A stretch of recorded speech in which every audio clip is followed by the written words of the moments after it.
You are very welcome to this long-form question and answer session on the chat channel. We haven't gone anywhere. We've done a few recent live Q&As on the main channel to make it clear that our community across the two channels is one and the same. And that little bit of fluidity between the two channels is something I want to evolve more. This is a party episode for me because I'm not in the bed, I'm in the chair. So it's fantastic, and I'm even wearing extremely garishly yellow Japanese pants, I mean trousers, underneath. So the first question, and these are all Patreon questions today from the Patreon community. It's such an important block that, of course, I want to evolve much more over time to bring about the possibility for a sustainable conversation with the culture under the conditions of my being an unusual kind of philosopher who is working very small number of hours per day due to a significant and rather violent health issue. Juliette, first question.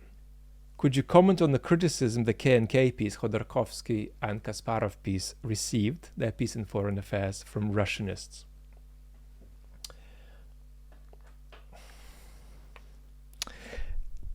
Let me say rather something I think about the piece itself rather than the criticisms, because the problem with the criticisms it received is that a lot of them were, as individual criticisms, fair.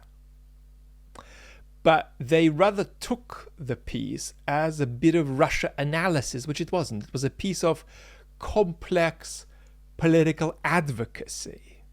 I mean, you know, that's very different to the sort of thing that I would tell you, right, on, you know, in one of our analytical videos, in one of our chats.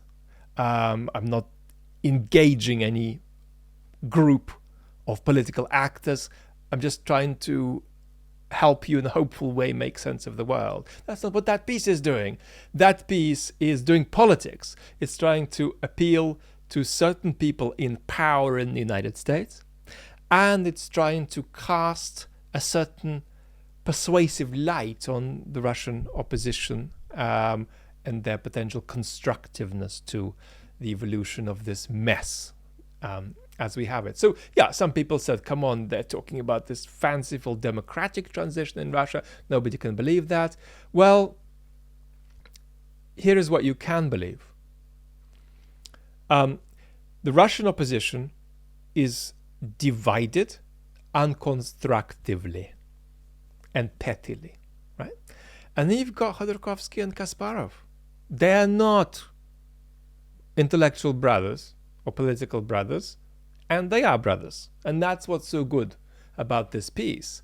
You know, Khodorkovsky would think that Kasparov is in many ways off with the fairies.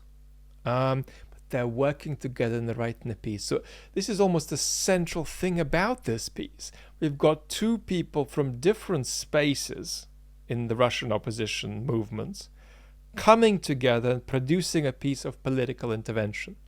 So I think that is really, really important. And over and above that, you just have to recognize the fact that it's a piece of political work. It's a political act, right? It's not an analysis of politics. Once you see it in that light, the criticisms of it as being sort of nauseatingly optimistic about Russia's democratic transition, well, these criticisms might be true, but they don't have much weight because they misrepresent the essence of the intervention. And I think maybe I was a bit critical. I don't even remember. I was a bit critical of the piece, but mostly extremely positive about it. In I think in a live video I did, which Khodorkovsky's English account retweeted. So that's a little bit on this. PL asks, several people have asked this, and I think I've even seen this question twice in the comments recently. Could Putin get out of Ukraine, get out of Crimea, and not lose face at home in Russia.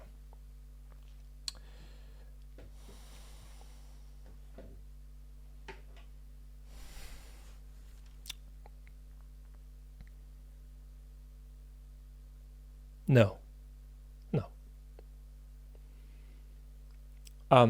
Losing face and losing power are different things, but I think that the correct sort of predictive guess is still that you don't get to stay in power for very long if you're Mr. Putin and you lose Crimea. Speaking of Khodorkovsky recently said something not completely implausible, I think in an interview with Novaya Gazeta Europe, and he said, look, if something this bad happens, right, to Putin's plans, and he's just kicked back out beyond where he was in Feb 2022, then he could sell it to the country for a year, but then his story would just lose purchase. So that's a couple of cents on this. Elizabeth asks a question several people asked again about whether Putin loves life or whether he'll drag the world into World War III. Well, let's take the first bit first. Whether his love of life means that he is not at all open any more than we are to drag the world into World War III. So I think he loves life. He loves good things. When good things becomes extravagant wealth, then I think that he loves that, but not as a private individual, but as a kind of personal instantiation of the office of Tsar, if you like. So he loves extravagant extremes, but that's because he thinks that that ultimately expresses his embodiment of Russia's civilizational mission. So you see, that's different to just a cartoonishly avaricious billionaire. So from that point of view, he loves life. He's obviously enormously keen to avoid catching COVID. Speculatively, we might guess because there's some underlying immune stuff going on. And then thirdly, he has a kind of not love of life, but a kind of a thirst for life that is tied to his sense of a burden on his shoulders, the burden of carrying through Russia's civilizational mission. And that coexists with all the criminal gangsterism.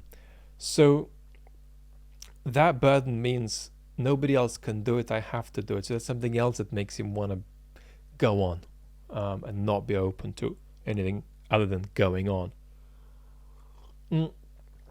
How does this connect to World War III? Well, I think Putin is not interested in World War III, but as I argued in my nuclear video, the last nuclear video on the main channel, Putin's aversion to a strategic nuclear exchange is not as strong. It's strong, but it's not as strong as the aversion of a Western leader or of most Soviet leaders. In other words, there is something there that means that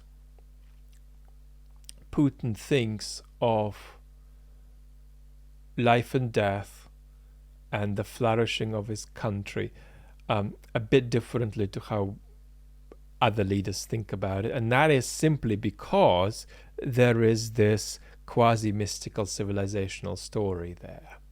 So the idea that Putin is as averse to World War III as Biden or Scholz misses the fact that while Putin is a rational agent, he doesn't necessarily share our values, and we've got to think of his rationality with the relevant requisite openness. Which leads me to the conclusion that, yeah, he doesn't want to die by any means of the imagination, but his aversion, which is strong, to World War III is less than ours, and that remains a concern, even though there are clear blocks on Putin using nuclear weapons, including the Chinese bloc. That's a couple of cents on this. David asks, I listened to you explain what Putin's thinking and why he does things, and I often wonder, is he a brilliant thinker? Intellectually, no. Intellectually, he is illiterate and amateurish and incapable of sustained thought. I mean, not even incapable of sustained thought, but spectacularly bad at sustained thought. In other words, he can have 8 things in his mind, and his capacity to integrate them is not very good. Now, that's not a capacity that needs to be good in the mind of an intelligent person, but the problem is that Putin thinks of himself as Russia's historian-in-chief, and so he does think of himself as being able to engage, narratives of the past and even accounts of what a narrative of the past is. And to that extent, he is hopeless. And it looks, he's in kindergarten, basically. But is he a brilliant political operator? Oh, yeah.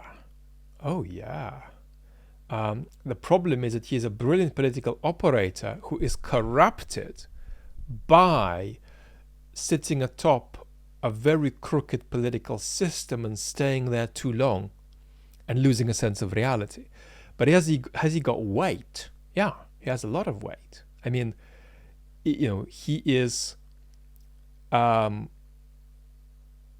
not outmatched by any Western leader in political gravitas. And I mean, obviously comparing Putin's sophistication as a political agent, I don't know, to Rishi Sunak is, Rishi Sunak is not 1/4. Rishi Sunak is not 10% of Putin's political sophistication, which is a good argument for having, better quality politicians. It's hard to do for us at the moment for all kinds of structural reasons. But it's a good argument for having, compelling politicians when we've got enemies that,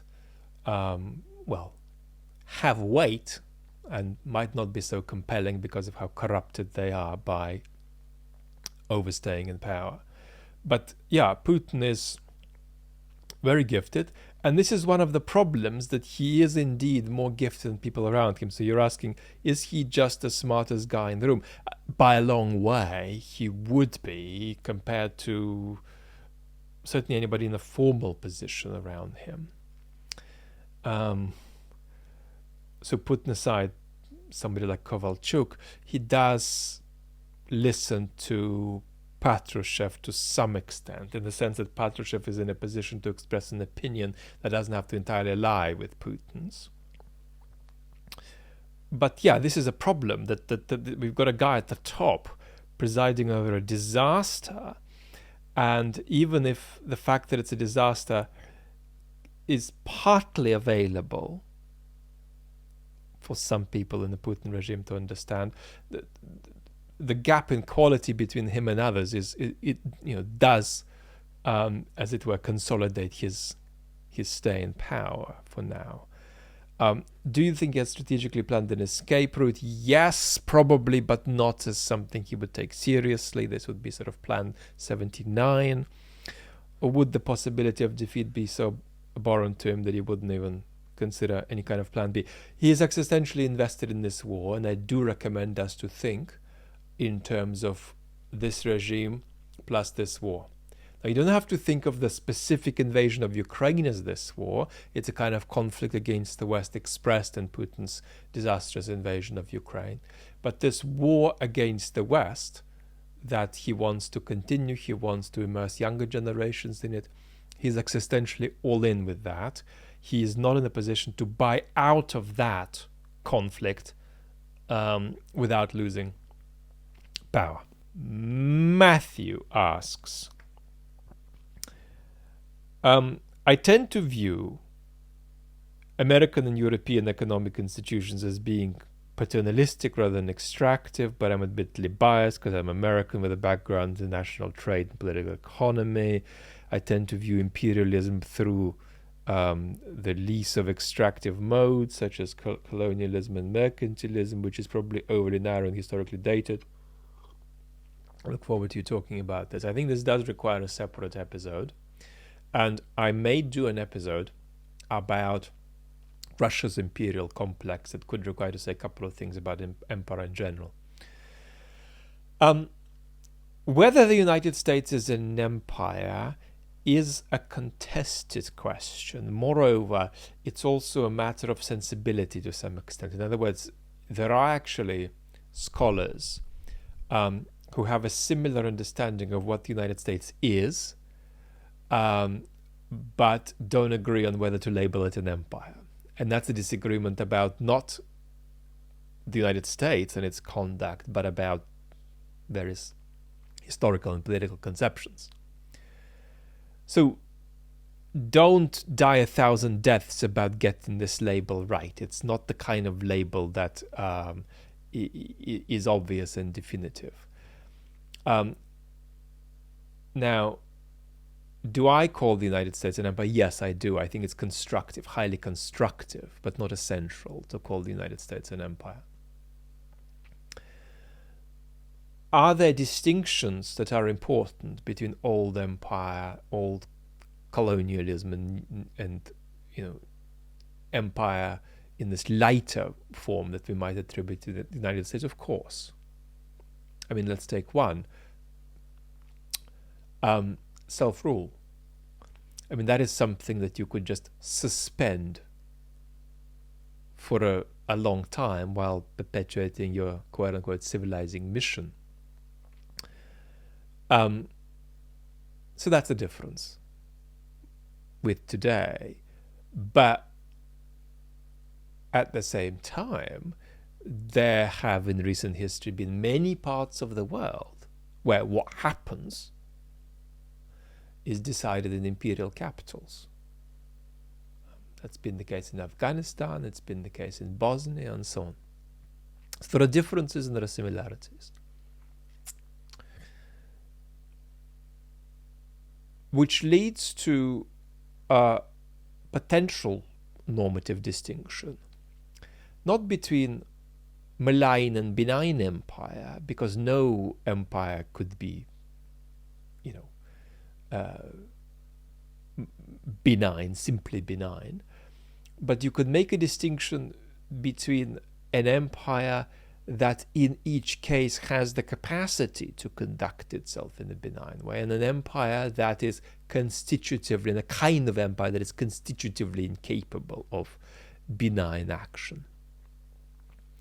And the difference then would be that when the kind of empire that is capable of benign action engages in malign action, that is a failure which does not need the abolition of that empire to be remedied. No empire, even the lighter forms of empire, are possible without hubris. It's a very important question whether certain problems in the world are insoluble unless there are imperial solutions for them. And we've seen many examples of that. I would argue Bosnia being one, among others. Could you argue that the United States is engaged in an imperial proxy war in Ukraine? Yeah, I think that's an argument that could be made. So I think this is putting down a little bit on the table. Now, what kind of definition could you give a lighter empire, the kind that the United States might be? Well, it's a major power that pursues hegemony and tries to remake states and markets across the globe in accordance with its national interest. If you think that that's a definition of one kind of empire, then the United States is obviously an empire. So we haven't done anything significant. We've put a few things on the table. But I hope this feels like at least an appetizer in response to the question you shared. Brian asks, do you think Putin's legacy is important to him? Yes, it's everything to him. It's more metaphysically important to him. It's as important as anything and more important than that. And he now associates his mission with Russia's collective self-realization. How do you think history will judge him?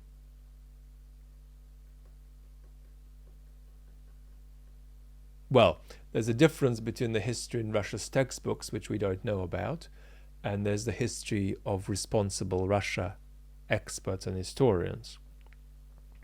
The history of responsible historians and the history of self-aware, history written by self-aware Russians, will judge him very, very badly as a man who needlessly imposed on his country long distance self-harm that requires some looking across Russia's history of epic fails to find equivalents to it. Obviously, if we go back to Stalin, the extraordinary destruction of human life is worse than anything Putin has done. But as far as wars go, you could also talk about despite the Soviet Union winning the Second World War together with other nations, it won it despite Stalin, obviously, not because of Stalin. And Stalin's epic failures in the Second World War would also be high on the list. But as far as needless and illogical wars go, this might be number one in Russia's modern history. And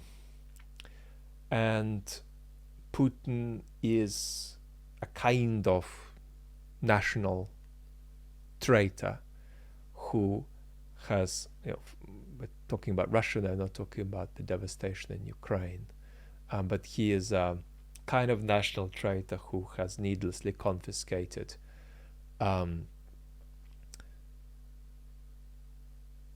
future from Russians who would have had that future without him.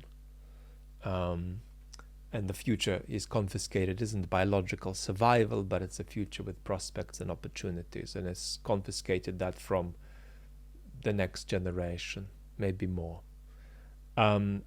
So he is a master of long-distance historical self-harm.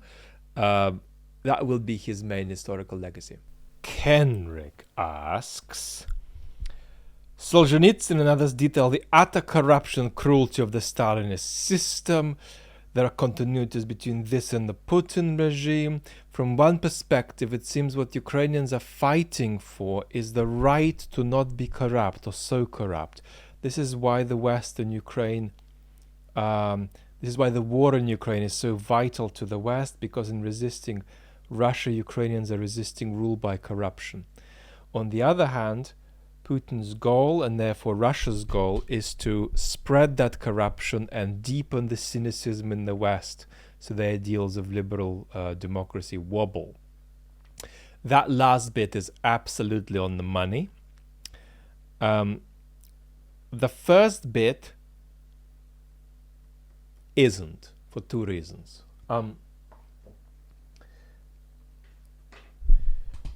So it's important to avoid a political, basic misconception of political psychology here.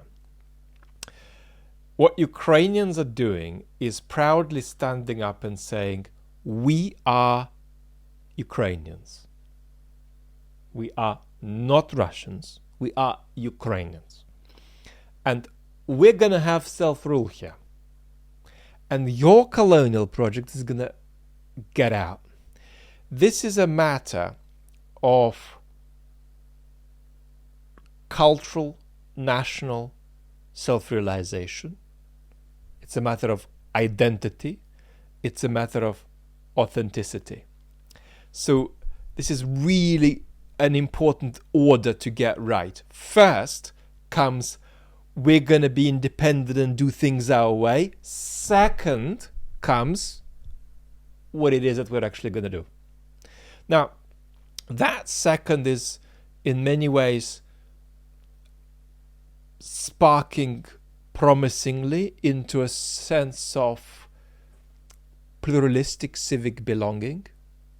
But what comes first is we are Ukrainians. So that's where we're coming together. We're not coming together because we happen to agree on a certain conception of how politics should be run. Okay, so we've got to get that order right. And then the second bit, well, coming into the war, Ukraine is a dizzyingly corrupt state. So we can't cast it in some kind of other way that puts it, makes it out to be a vanguard of anti-corrupt statehood. This changed in many ways during the war. There was also a kind of pact at the beginning of the war between journalists and the state to not dig in too much into issues of corruption, also with the expectation that corruption would fall significantly. More recently, in discourse within the country, within Ukraine, there's again more talk and more agitation about the issue of corruption and more concern about various folks in power doing certain things that look dodgy. So we have to see about how far this wartime solidarity allows Ukraine to sustainably come out of a history of being a dizzyingly corrupt state. So I think for these couple of reasons, we want to amend what you're saying. But that last thing that you were saying about how Putin wants to co-opt into his quasi-criminal way of going on Western democracies, that is entirely correct. Our next question comes from BanannaRumMilkShake. Is it okay to not have an opinion on an important topic? Are there topics where you should have an opinion? Yes. Of course. You should have an opinion about whether you should have an opinion on a topic. You should have an opinion about what you love and who you are, right? Is it okay to not have an opinion on an important topic? Whether it's okay or not isn't a question you can answer in abstraction. You need to know a particular individual. Now, are there some people for whom it's okay, against whom it is not to be held as an ethical deficit that they know nothing about the Ukraine war, for example? Yeah, there are such people, of course. But there are many people who should know more than they do about the Ukraine war. So this has to be a question where everything that matters, right, is discovered when you transcend the abstraction of the question you've asked. So is there anything I can say that's useful here to you? I think I'd say this. What really matters isn't what view you have of an issue, but how the view you have sits inside you and what the view you have makes of you. You know? I mean, let's take an example. I recommend a position on the Ukraine war that is very supportive of the idea of not just a Ukraine victory, but a speedier Ukraine victory. That's not necessarily the reality we're looking at, but that's the position I recommend. But people who don't share it are welcome, but I think it's a position that is sympathetic to a lot of people in this community. This community is not based on sharing this position. This is very important about our community and the channels, but that's the position I recommend on this issue. But are there a lot of people who are taking that position, which I would regard as a good position to take, as a grift? Yeah, of course. The internet is full of pro-Ukraine grifting. So that's an illustration of the fact that it's not just what you think, it's how what you think sits in you and what it makes of you. Corkwick asks, can you tell me something about Lavrov's history and development? Probably I didn't pay attention. Before the war, Lavrov seemed to me quite an upright person and soothed my anxieties about Russia. What the hell is going on now?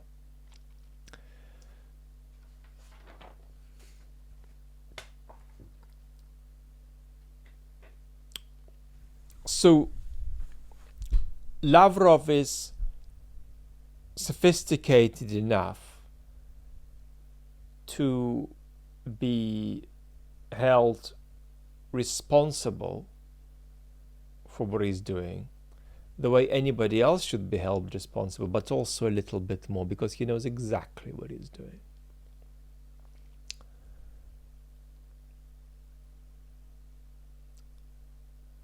Lavrov is not some kind of a dumb, propaganda prop. The psychological process with Lavrov is the process of co-option. He has been in a series of many small incremental steps co-opted by this project. Power corrupts, power co-opts.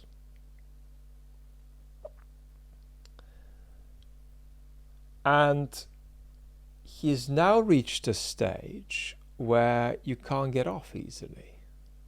And I'm not saying that if you try to retire, that could be gotten rid of by Putin, eliminated.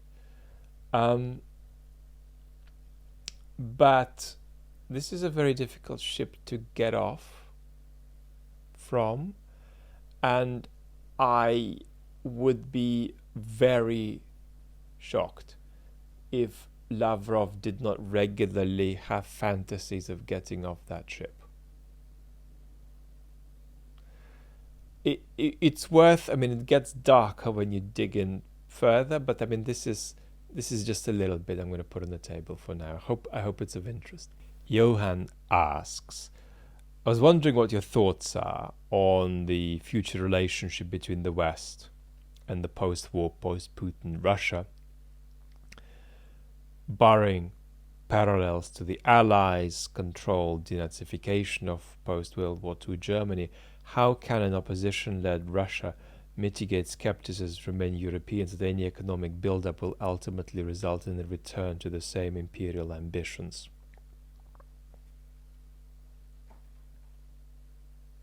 I think it's a great question without good answers.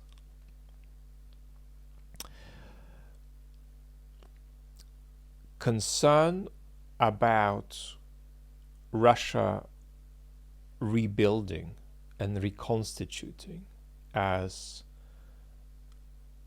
an aggressive empire, an aggressive state with imperial fantasies, rather. That worry isn't just a concern of elites and governments in the West, it's also a citizen concern. Citizens are very awake to this concern, and they're going to put pressure on their governments because, how often in the last few months have people felt uncomfortable about nuclear risk as a result of China? Zero. China is a gross tyranny, but zero. Western citizens, some of them have felt uncomfortable, and not disproportionately. Ukraine's part of Europe. Putin is doing this on our doorstep. We don't like it. So there is a consolidated public sentiment here too, not just a political agenda of major political forces.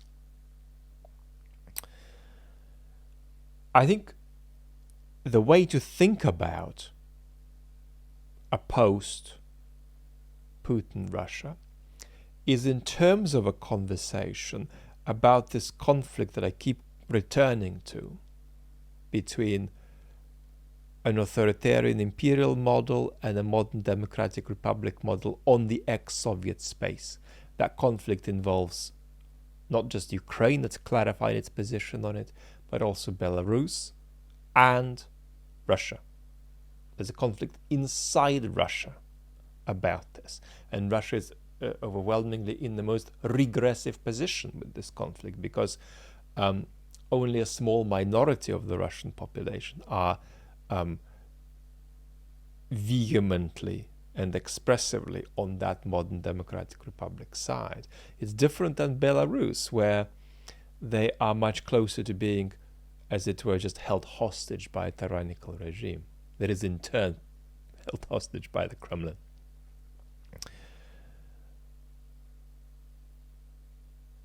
So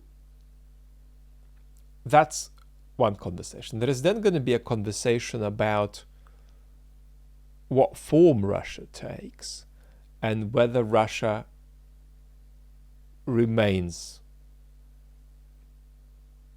unified or collapses partly, and if it remains unified, how far is it going to be federalized? So what isn't going to persuade anybody in the West is change of personnel, right? I mean, if you insert all kinds of people who are vehemently opposed to Putin and committed to democracy without a proper restructuring of the state, if the state remains unified, then we're not going to buy it. So we're going to need to see some significant political restructuring in Russia. And we're also going to need to see indicators of stability. Now, they don't always have to be democratic, but the democratic indicator of stability would be that you can observe several elections in a row where the government is changed. But this is going to be an historical process, and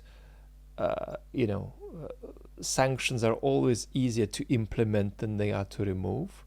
And Russia, whatever shape it takes, is going to have to jump through very many hoops to get out of this. And this is not a short term, this is a medium term enterprise. Miho asks, recently there have been videos and pictures appearing all over Twitter about Russia placing anti-air batteries all over Moscow, including Panzer air defense systems on top of buildings there. What's the goal of such moves? Because it's completely unrealistic to think that anyone will attack Moscow with anything that requires air defense. Miho, I think that's not true. There's absolutely nothing to stop Ukraine attacking the Moscow region with their drones, attacking military infrastructure targets. politically, the effect it's going to have depends on the demographic we have in mind.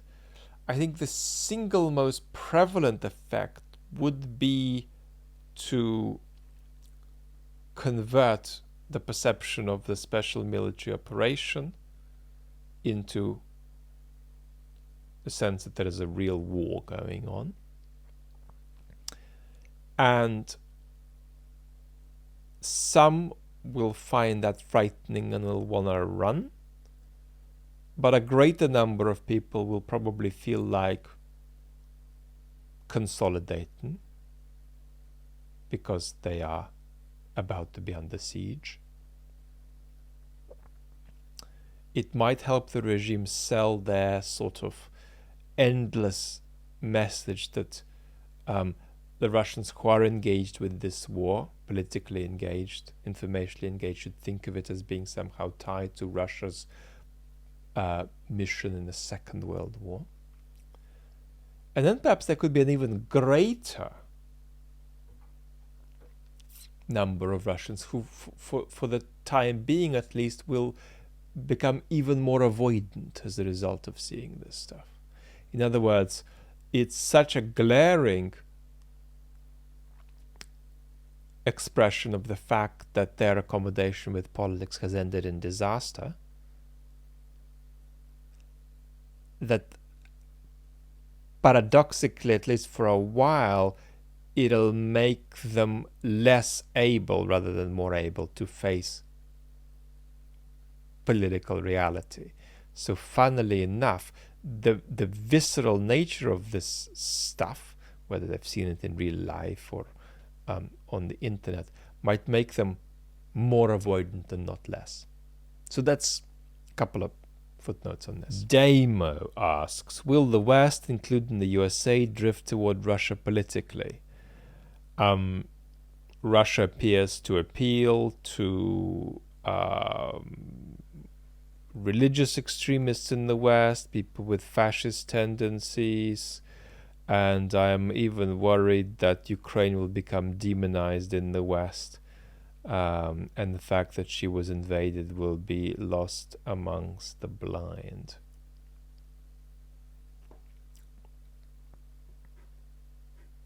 No prospect of that anytime soon.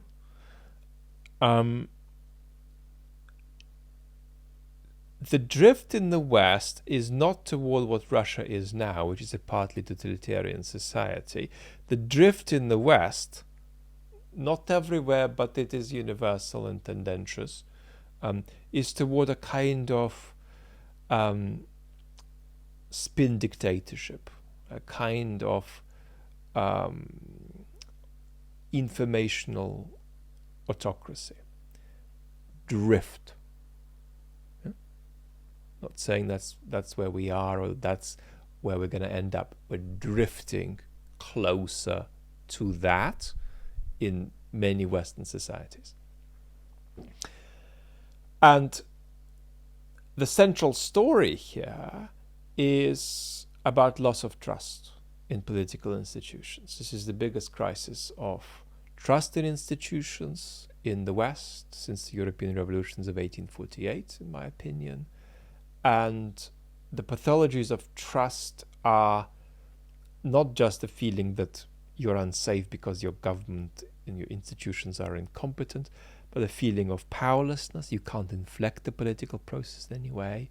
Feeling of betrayal, that your political representatives are in fact prioritizing outsiders instead of you.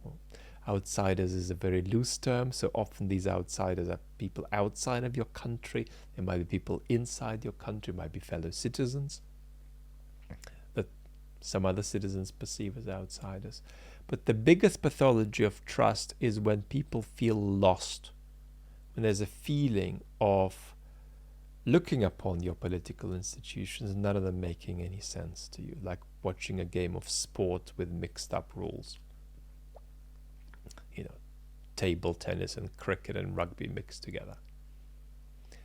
Now, we're going to talk separately about whether this is a bit bad or really bad. We're going to talk about also mechanisms of democratic regeneration to counter democratic degeneration. But while the trend is bad, and democracy will be more precarious in the United States 5 years from now than it is today, more precarious in Britain 5 years from now than it is today, more precarious in France and Germany and Italy in 5 years from now than it is today. The institutional resilience of democracies, some more than others, is remarkable. So it's not just that there are some possibilities of democratic regeneration, it's also that being in crisis is a normal, kind of a normal state for democracies. They can survive in that state for a while. A democracy in crisis is not a dead democracy. So it's not looking good, but it's important to not think that we're sinking. This is my metaphor endlessly. We're coming out of the bay. We're not in the bay anymore with calm waters. We're going to be an open ocean. It's going to be bumpy, but it does not mean we're going to sink. Anthony asks, I was impressed by Arestovych stepping down, not needing to be fired, as a kind of expression of new democratic norms, and suggests something about the kind of integrity that should give us hope for Ukraine's democratic future. Am I just buying into PR? Well, Arestovych has played an important role. Arestovych is in many ways an egomaniac and is endlessly set on realizing his life project that may or may not overlap with what's good for other people around him. He's had an enormously positive and powerful role informationally during this war that I think many people don't admit because they don't like him.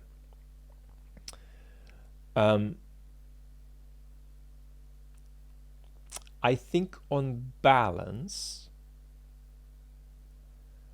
the cumulative public reaction in Ukraine to Arestovych making the mistake he made and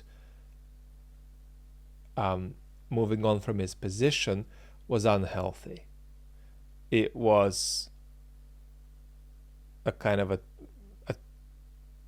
toxic social media kind of wave with a lot of people jumping in. It's the kind of thing you don't want.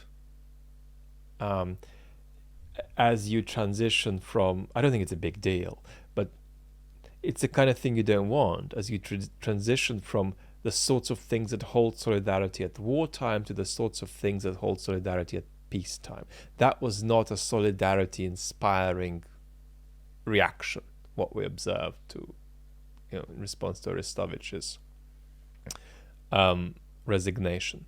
So I'd be mildly pessimistic about what we saw there, but mildly, and I wouldn't make a very big deal of it. Our next question comes from John, who says, the 94 Budapest Memorandum was signed to secure Ukraine's sovereign independent status in exchange for it giving up nuclear weapons. Two questions.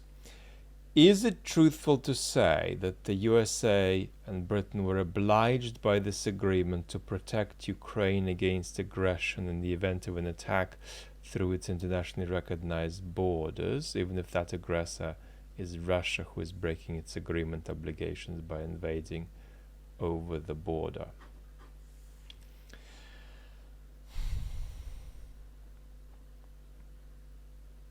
No.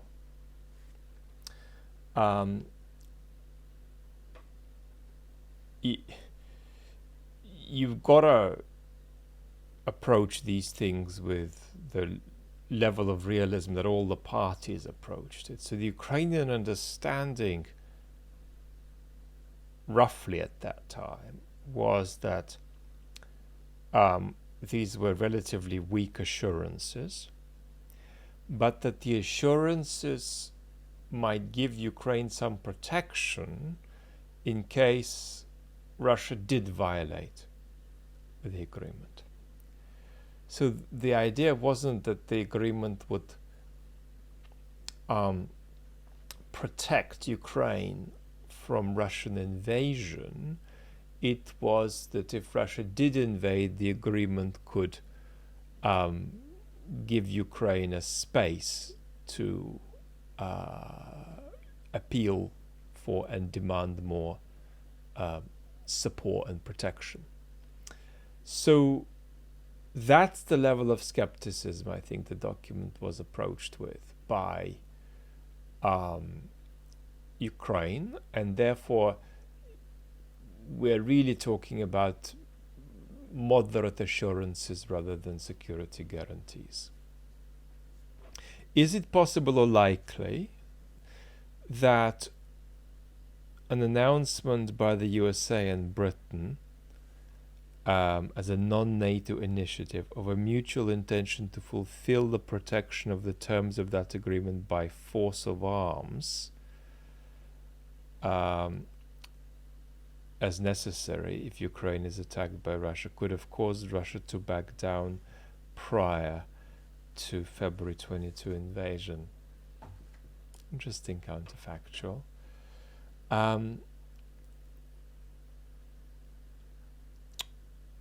Here's the problem. Western resolve has turned out to be, for now, stronger than Putin expected it to be. So it's even still true, actually, that Putin expects Western resolve to break badly. Not necessarily overnight, but he expects it to break and break badly. So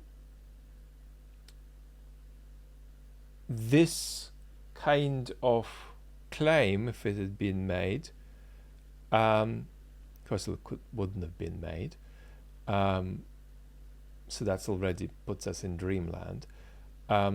If it were made, it would have been probably ignored by Putin. Make no mistake about this. Putin was minimum considering testing Article 5 after a successful takeover of Ukraine and Moldova. Minimum considering testing Article 5. So there was no red line for Putin with respect to NATO countries. I hope that's helpful. David asks, a large portion of Republican Congress people oppose US support for the war in Ukraine. This sort of appeasement seems to me to be short-sighted and isn't going to prevent future conflict on the European continent. What is this to do with? Is this to do with Republican-Democrat politicking or something else?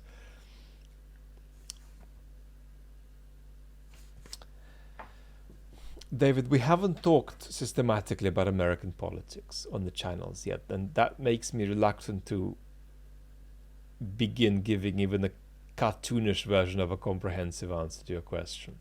But we will get there. For now, perhaps I should just say a couple of generic things.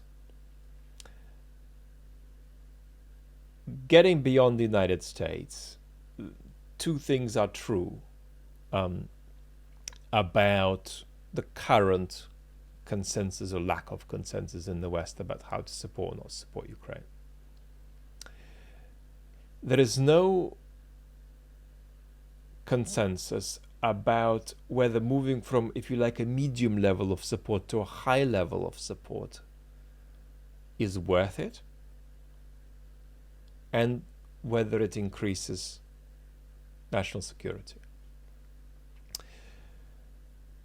There is the view that the benefits of a high level of support for Ukraine are unobvious, and the downsides are clear. They're to do with democratic deficit,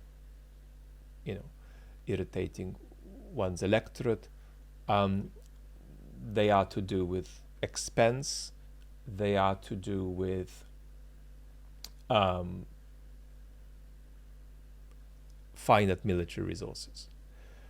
But then there is also the view that's quite prevalent, that moving from a medium to a high level of support for Ukraine, particularly when it comes to various distinctions between different kinds of weaponry, is an escalation that increases global risk, and in particular increases global risk of nuclear war. That's a major fear that is significantly present in high politics in the West. That's one thing to say. Second thing to say is that despite the recent tank news, there is no consensus around a commitment to support Ukraine to win the war quickly, or even to support Ukraine to, with a very high probability, win the war at all. The support Ukraine is getting roughly looks commensurate with making sure Ukraine doesn't lose and making sure that Ukraine has a chance of something like a victory. But that's it. So, despite recent evolutions, it's important to put this on the table. There's a lot to say about US domestic politics. There's a lot to say about factions and dynamics in the Republican Party. Let's postpone this and just put down one kind of general principle that's one of the 7 domestic factors that really, really matter, let's say. 7, 4, 5.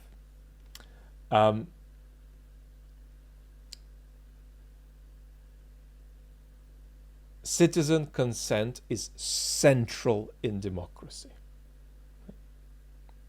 So a political party is to a large extent going to be responsive to the swings and oscillations and trends in the opinion of those who would vote for it. So that's very, very important. And that's an absolutely central tension, if you like, between democracy, as imperfect it might be in any given case, but between democracy and the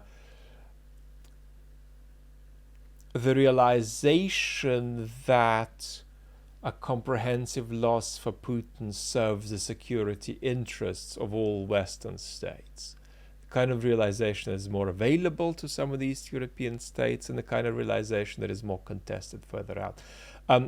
I do look forward to saying quite a bit more about domestic US dynamics, but maybe we're going to do that another time. Tone asks, I grew up in Norway and I still live here after 50 years. I don't know who taught me, but I've always had this inner voice telling me to never trust Russia. What is that? Why is that there? I assume the Cold War had something to do with it. But you know what? Russia propaganda kind of had me for a while, and for some years I disliked the USA. How come this mind travel back and forth?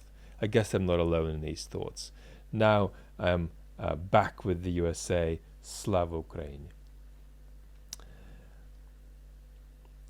I don't know why you did the travel back and forth. Sometimes you change. Sometimes the world changes. I think that Russia, the Soviet Union, went through many evolutions in recent decades. And so it's possible to feel very, very different things about that country. I mean, that country was one thing in the middle of the 1980s. It was another thing in the early 90s. It was another thing in the early 2000s. It's another thing in the late 2010s. You know, in Europe, we find it, in Western Europe and Central Europe, we find it a sign of being civilized, that you dislike the United States culturally. Many of us do. I don't share that. I love the United States culturally. I think it's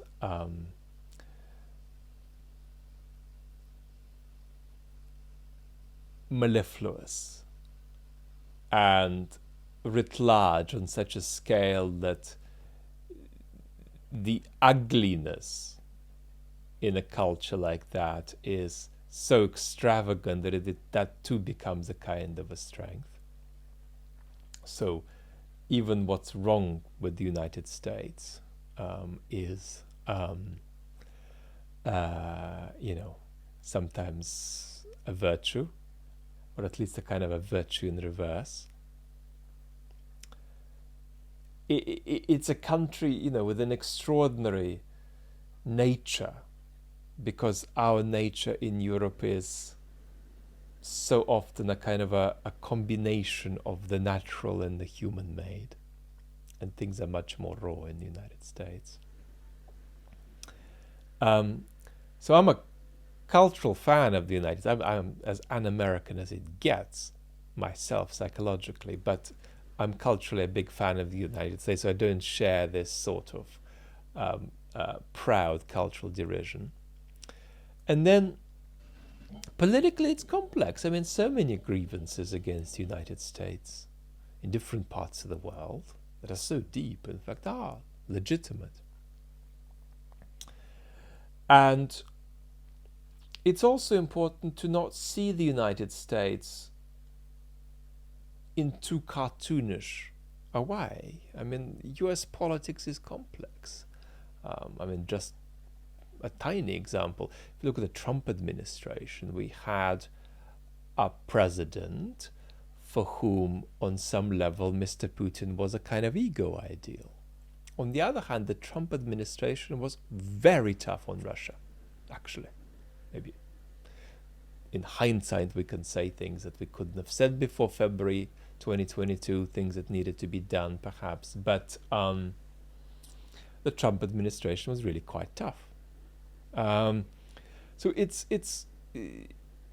it also takes something to make sense of the politics of that extraordinary country. We'll be talking much more about it. I'm not sure your question was a question. I'm not sure my answer was an answer. Our last question comes from Leanette, and it's this: concerning Germany's reluctance to send weapons. Well, perhaps we're over that now, but perhaps not. Might there be a concern in the West, not just in Germany in general, that arming Ukraine with advanced weaponry might lead to Ukraine becoming an aggressor in the future toward other NATO countries once Russia has been neutralized?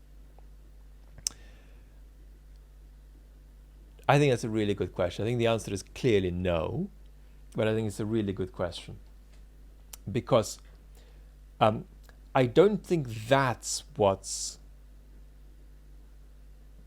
primarily, or even in the second or third or fourth place, stopping people from being more confident about arming Ukraine. But as a separate concern, is that concern there that somehow we've got Russia out of the way, or Russia is fairly decently quarantined for a while and not threatening anybody? If we have that situation, might we not also have, and that's a concern, a heavily militarized, corrupt, undemocratic Ukraine with toxic and unpredictable politics? Well, we hope not. But of course it's a challenge for Ukraine to win the peace as well as winning the war. And that is absolutely a concern on the minds of people in high political office in the West. It's not a primary concern, and when it comes to arming Ukraine, I don't think it's central as a bloc. But are people really keenly aware that they don't want to create something that they're not going to like later? Yeah, absolutely. But I think that there's at the moment a considerable degree of optimism about what Ukraine would look like with the kind of support it would get, and with the kind of pluralistic democratic patriotism that seems to be in with a good shot of developing in that country now. So that's where we're at for this question and answer session. I'm going to say thank you very much. Lots of love and talk soon.